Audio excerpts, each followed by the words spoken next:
দেখো বন্ধুরা, আজকে আমি একটা তাল কিনে নিয়ে এসেছি।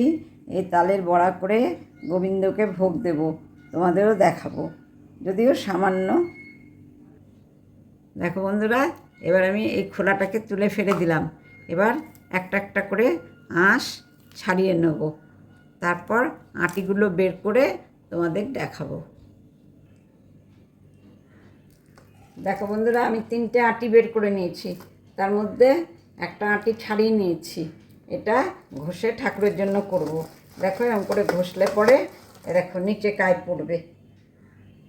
ঘষে নিই, তারপর তোমাদের আবার দেখাবো। দেখো বন্ধুরা, আমি এবার একটু চিনি দিয়ে দিচ্ছি। এই এতটা মতো চিনি দিয়ে দিলাম, আর দেবো কি সুজি দিলাম। এই দেখো, আর একটু আটা দেব। তোমরা ইচ্ছা করলে ময়দাও দিতে পারো, আমি আটা দিলাম। এবার এটাকে ভালো করে মেখে নেব, এম করে মেখে নেব। এই দেখো, এম করে ভালো করে সুন্দর করে মেখে নেব, তারপরে আবার ভাজার সময় তোমাদের দেখাবো। দেখো বন্ধুরা, আমার মাখা হয়ে গেছে। আবার আমি কড়াইয়ে তেলও দিয়ে নিয়েছি। এবার কড়াইয়ে চলে যাচ্ছি।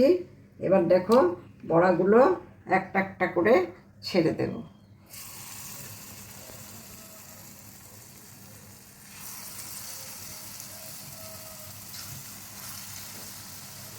এভাবে ছেড়ে দেব, দিয়ে এক পিঠ ভাজা হলে আর এক পিঠ উল্টে দেব।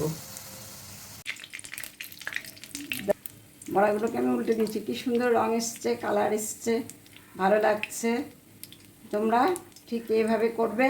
প্রয়োজনে তোমরা কলা দিতে পারো বা ময়দা দিতে পারো। দেখো বন্ধুরা, আমার বড়াগুলো সব লাল লাল হয়ে গিয়েছে। এবার আমি তুলে নেব, তারপর তোমাদেরকে সার্ভ করে দেখাবো। দেখো বন্ধুরা, আমার তালের বড়াগুলি হয়ে গেছে। এবার আমি গোপালকে ভোগ দেব। তোমরা ভালো করে দেখতে থাকো। যদি তোমাদের ভালো লাগে তাহলে তোমরা শেয়ার করো, লাইক করো, সাবস্ক্রাইব করতে একদম ভুলো না কিন্তু। আবার তোমাদের কাছে আমি আসবো।